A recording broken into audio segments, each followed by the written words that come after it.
Hi everyone, I'm Anthony. Welcome to Starlight Activation and to my story. I think I just had a hiccup right there.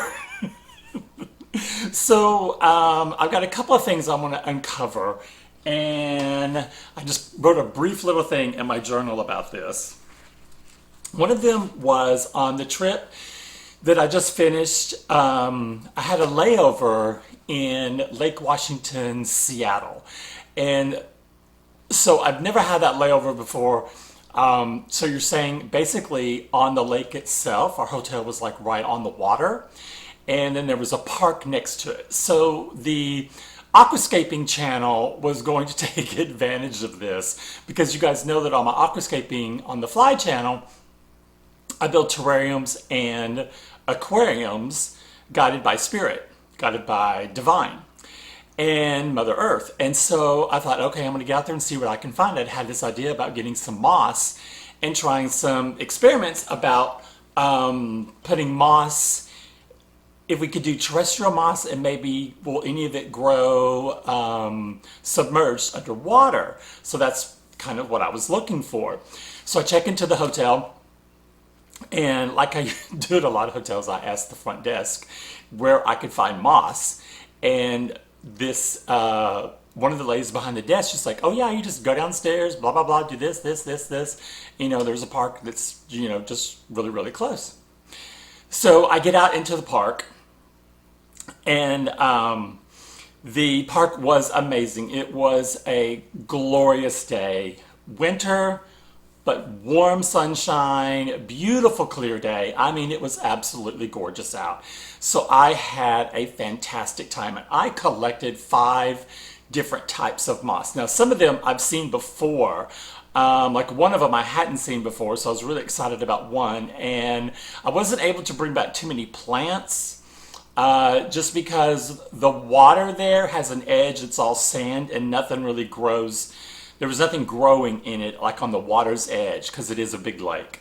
Instead, like it doesn't have a shoreline that has plants around where this was. So I didn't find anything like that, but I did find a lot of moss that I wanted. And what's very interesting is I get to this one section, and it's not flat, it's kind of hilly, with beautiful tall trees and birds everywhere. I mean, it was just great. It was just so beautiful out. I walk onto this one section, and the sun is shining, because this is, I think I started my walk around 1 p.m. their time. And I had like a flashback to a vision that I barely remembered having about a week and a half to 2 weeks earlier, where I was out in nature doing a grounding exercise, where I was laying on the ground at the base of a tree. I recognized the tree. Oh my gosh, it was just incredible. I recognized the tree.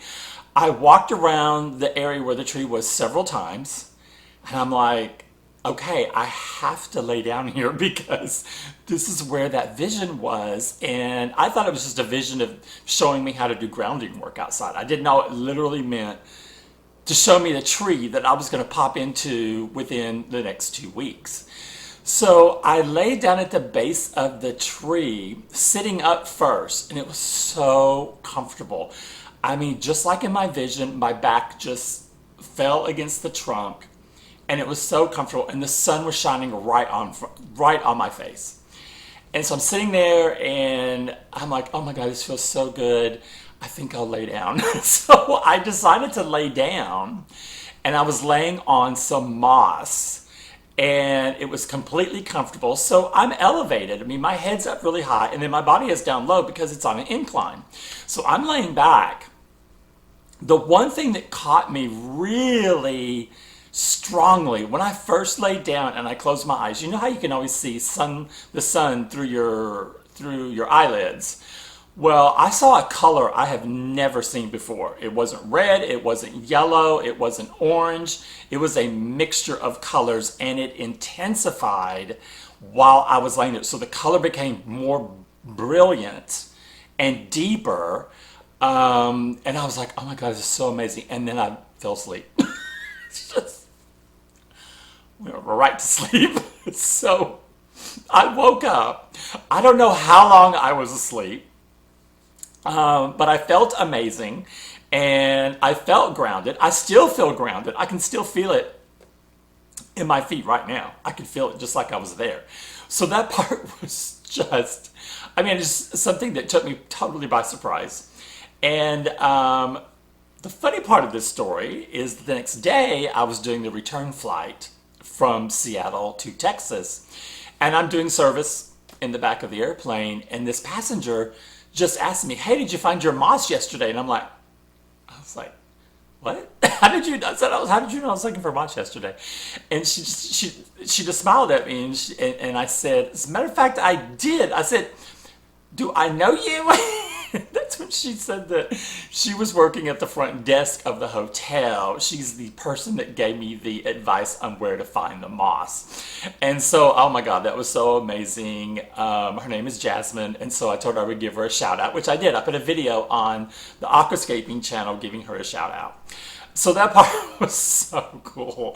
I've never had that happen before. And I love it because it's just another confirmation that when you live open to the divine, your spirit, or whatever you want to call your high power within you, so many things that other people would say, oh, that's just coincidence.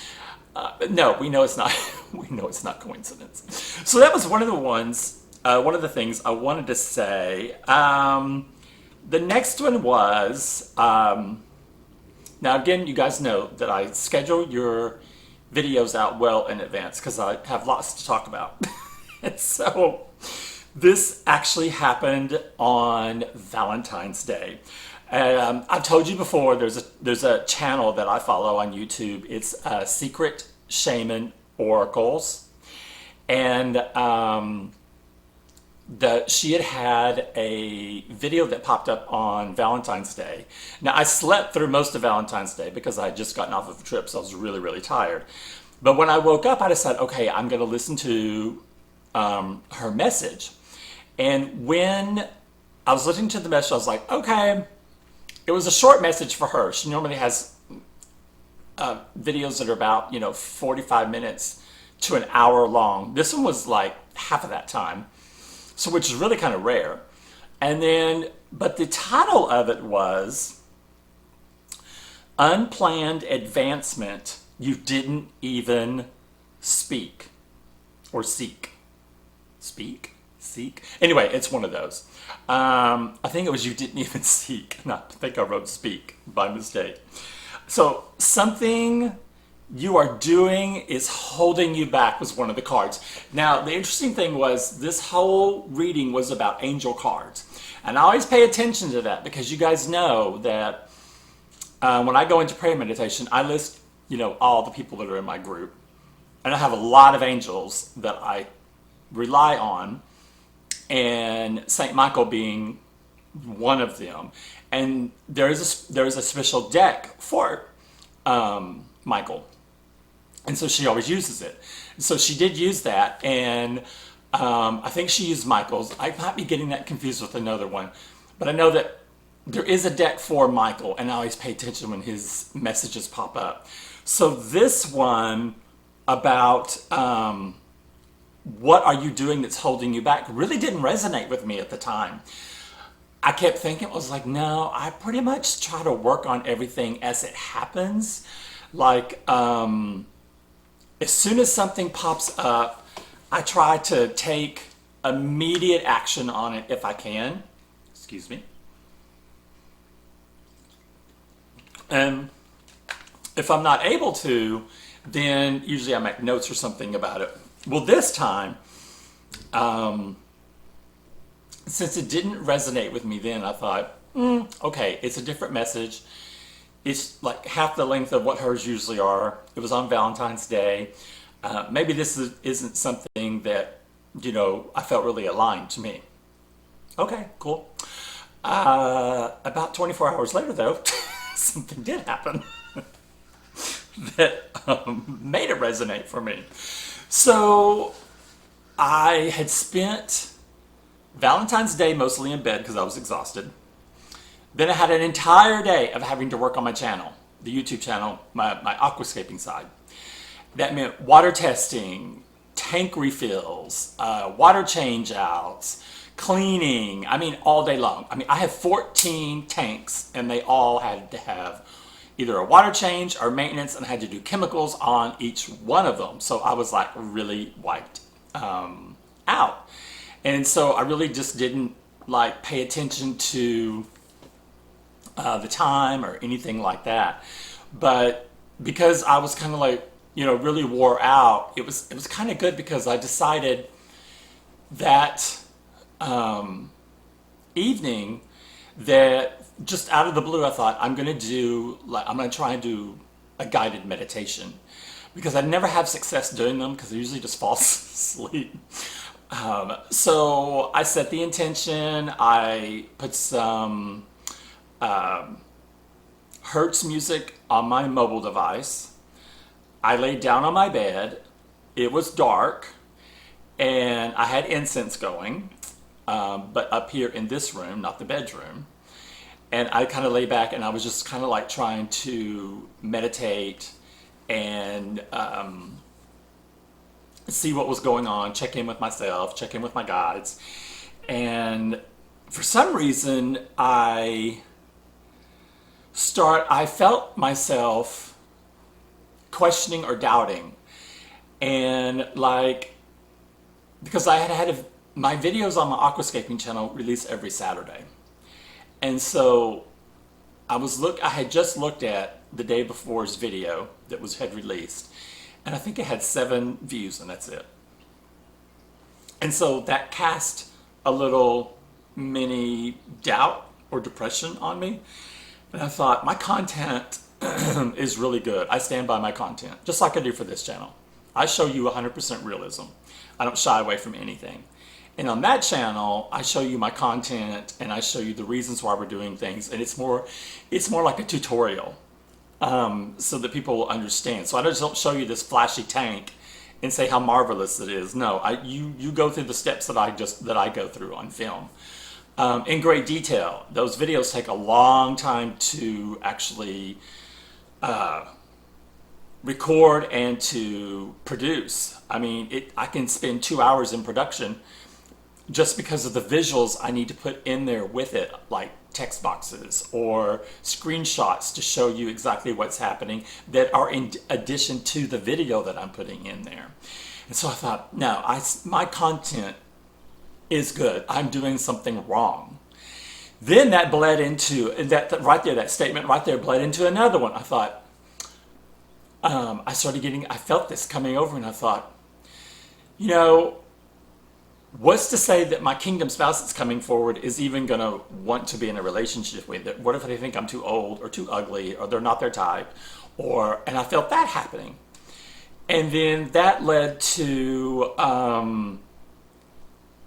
how am I supposed to believe, where I come from a family and a line of everyone who's always been not even middle class, how am I supposed to believe that I'm supposed to rise out of that to receive generous gifts or anything like that now, because I've closed out this cycle, where I ended a karmic cycle for my lineage, and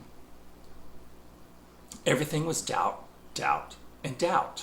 and fear, and unworthiness. And it came to me like a lightning bolt about an hour after I ended this prayer session.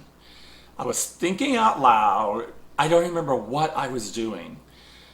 I think I started laundry, and it hit me. I am using a negative lens on my own narrative, and this negative, I knew exactly where it came from. It started when I was a child. It started when I was a child, being teased by being a ginger, being told I was ugly, and told to be quiet. Creativity was stifled. So all the things, I love my parents, but I'm going to tell you the truth. I told them as an adult that they were ill-equipped to have children. I know that's going to sound really harsh for a lot of you, but my parents really were. They never focused on their children. They were so absorbed in what they were doing. They never were the type that asked about homework. They never encouraged anything. My father never once came to anything that I did at school. And I showed talent in a science fair when I was, oh my gosh, I think it was when I was 13 or 14. I did a science experiment with plants showing lighting and water and fertilizer, and what the contrast is when you don't use it versus what you do use it, or you get too little, or whatever. Anyway, I won the science fair in that category because of what I had done. I sang in all productions of our school that in the town that I grew up in, but my dad never showed up to anything. Never. My mom would show up, and that was about it. I mean, but she didn't. Even at that point, she did not. I'm going to say, it's going to sound cruel. My mom was more. She was more concerned about showing off her own talent and trying to be better at things than my dad was. So they had this, like, to us in the family, it was like this little, I think my mom would have been a better lesbian than a housewife, because she was like in her masculine all the time. And my dad was not strong enough he didn't have the confidence. And so she would just bulldoze him on issues, and they fought constantly. And I can remember just begging in my prayers when I was growing up that they would divorce. I thought divorce would have been the happiest thing for the family, because then I'd be out of that household where it was just nothing but fighting all the time. So I don't think they had time to provide any nurturing to their children, I guess is what I'm trying to say. Now, I have said all this to my parents before they died. We had a wonderful relationship when they were adults and I was an adult. But the growing up years, no. It was quite stressful. But even I was on the front page of our local newspaper for something I did art-wise, and it wasn't even acknowledged into my family. And they had sent to my home a laminated copy of that front page with me on it, something that was like a keepsake. Scape. Okay, aquascaping, keepsake. No, it was like a keepsake that you would keep. Something you'd like put in a binder or something. Like, hey, look, I did this one time, and so just nothing like that was ever recognized. So I immediately realized where this started. I knew when it started, I knew how deep it ran within me, and without even realizing what I was doing, I started getting ready to get in the car, to go to my favorite park. And of course, it was like 40 degrees outside. It's at night, and I had one of my most revealing prayer meditations. Now, you guys know, I've said this before, I have a special park that I go to that I feel really, really relaxed and at home there. And so that's where I went. And one of the things I wanted to go back now is over this Secret Shaman Oracle message. The unplanned advancement you didn't even seek, okay? Something you're doing is holding you back. When I realized what had happened, I was like, oh my God, this is something I'm doing. So one of the things I was talking about, my YouTube channels have good content, but my views, I'm doing something wrong. Doubts on receiving the wealth, talked about that. Kingdom spouse, talked about that. One thing I forgot to mention is, why would I be recognized for stage work or healing? And this is the big one, doubting how others perceive me.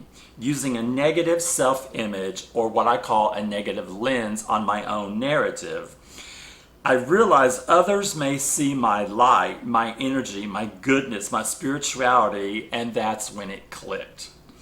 So, using this lens that I learned through childhood, where it was ugly, unworthiness, unimportant, to be quiet, I went into my prayer meditation there with the intent to purge all this negative energy from my being. And so, like what I'll do a lot of times, and I think I've shown you before, but I'll just take my left hand and I will be standing with looking up at heaven, and I'll be taking my hand and saying, I'm pulling all of this, and I'll name it. All this negative energy, these doubts, whatever, I'm pulling all this out of my realm. And I start small, and then I get larger and larger as I'm adding more to it, until it encompasses whatever it is, including everything I can think of. And then I'll stand back and I'll take my right hand, and that's where I'll say, now I'm giving this to the universe with light and love. So it's like taking this hand, I can feel the energy going from my left through my right, up through the heavens. That's exactly what it feels like. And it's amazing, because when I go through this and I release it, I didn't just stop with that negative energy. I also picked up on something that's been happening in 3 or 4 readings in a row about how my soon-to-be ex-husband is wanting a comeback. He's wanting to make a return. And I just repeated it again. My intuition tells me not to trust this person, that I think I'm his last resort for salvation, because he can't make it, and he wants someplace to go. He doesn't necessarily want to be with me. He just wants to be someplace where he can afford to live however he needs to live. And so I reiterated again, if it's in the divine plan for him, if he is actually doing work on himself, I will listen to an apology, but that's as far as I want to go. I do not want him to be able to tarnish that apology with a plea to come back and take up his role as a twin flame, because we are twin flames. Now, it is not mandatory that you be with your twin. You may be triggered by your twin, or you may have a twin, but it does not mean you have to be together. There are all kinds of circumstances. Mine is a fallen twin, and I don't think that necessitates for me to take them back just because now they've realized what they lost. It doesn't mean you can gain back. It means that you need to do the work and heal yourself and then move forward. Yeah, you may have a twin out there, just because that means maybe you've had past life experiences together, where in this one it just did not work out because one of us woke up first. And the one that woke up is the one who was being abused. So I'm not opening myself up to that again. I do not trust that energy. So I pulled that out as well. And then I opened myself back up to wanting to reiterate the things that I know that are supposed to be coming forward in my life, the blessings.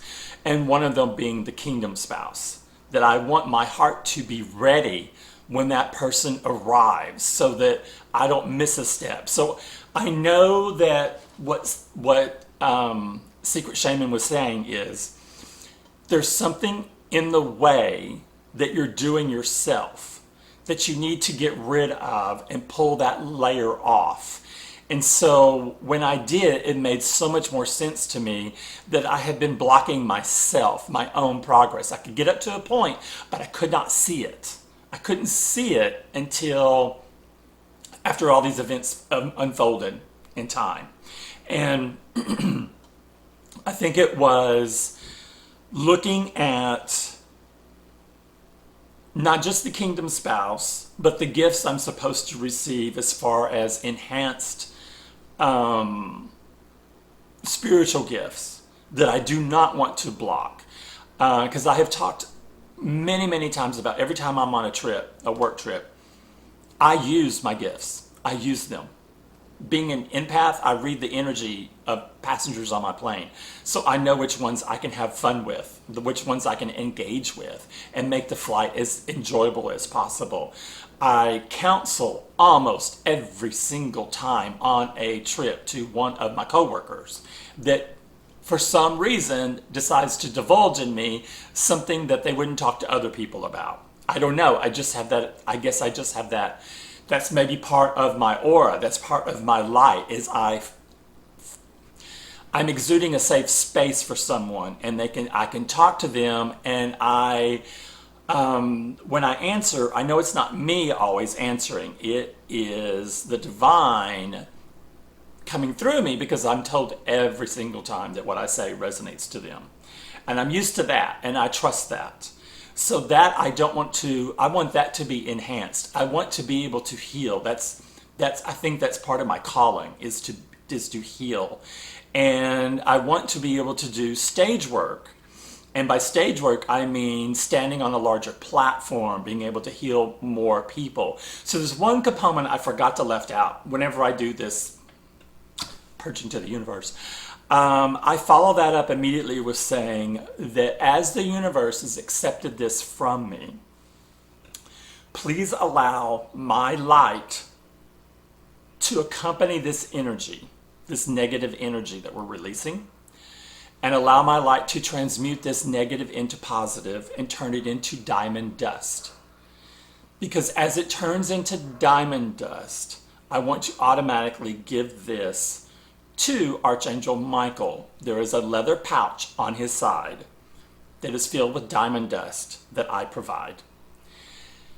By doing so, he is able to answer prayers independently with this new energy to help bless people in their time of need, which is how I originally formulated this. That this is for someone at their most dire need, like I'm talking suicide, depression, whatever, able to bless them with something that my light has alchemized from negative to positive, and it allows me to reach out further than I would be normally able to as a human. And it gives me great pleasure to be able to co-create with the divine and with Archangel Michael. And so every time that I'm doing something like that, I always add him as a strong component, because I do believe I know Archangel Michael, and that has came up in readings before that was confirmation that I know him. I have said from the very, very beginning, the first time I ever went into prayer meditation, I claimed myself as a warrior on the ground, a starseed, dual mission warrior on the ground. And by that I meant I knew I had helped plan this mission. I knew I signed up for it because it was going to be a difficult mission, and because I knew I could handle it, and I knew that I had guides on the other side that I trusted, and Michael is one of the ones I'm talking about.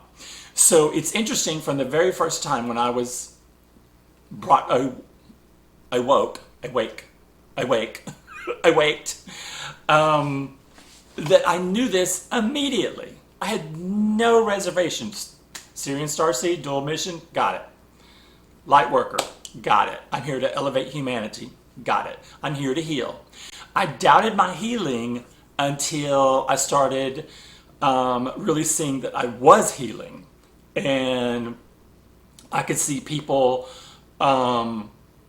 receiving the benefit of working with me and healing issues within them. So I have some people that are ongoing that I'll just sense when we need to talk to heal something that's going on, or offer advice on what's happening at that time. So I can do that completely with anyone. It does not matter. I do not need to know them. And when I learned, if you guys remember another video, when I learned I could read energy without being face to face with someone, I could read energy from a word, a text.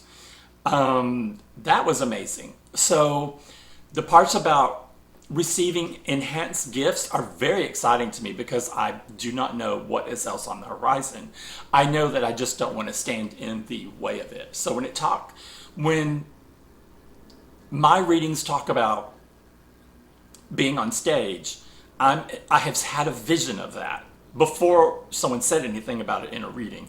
I've had visions about things that I didn't understand why I had that vision, and then it would be brought up in different channel messages. But I've seen myself on stage with a headset, and as crowds coming in, and I'm talking to members of the crowds, and through my earpiece, I'm putting people into categories. So for topics, so that people will be with like categories that all have the same kind of question.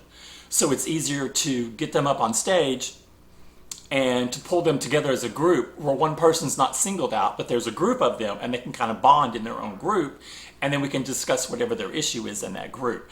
That's what I see happening. Now, how that's going to work, I do not know.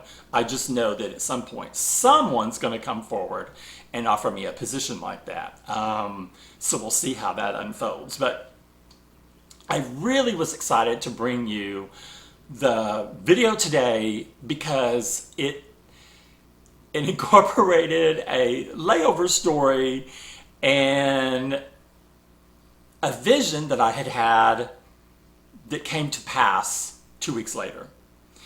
And then an oracle message that didn't resonate until 24 hours later. And then I was able to peel that layer of the onion off and reduce it down to, okay, now let's not let this come back in. And once I see it starting to creep back in again, that doubt, okay, let's just pull it right back out again. That's my job. Pull it out. You tend to that garden, tend to yourself. And what has really kind of like helped foster that is, I guess it was 3 weeks ago when I started intentionally doing nicer things for myself, for this vessel. And that pays off because self-love is the first thing you need to provide to yourself.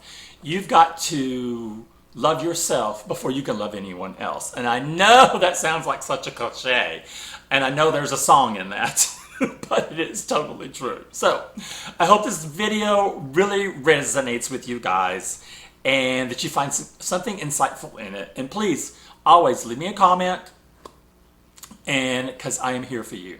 So until next time, either on our video update or you see me in the air as your flight attendant, I'm wishing you guys nothing but light and love. Have a great day. Bye-bye.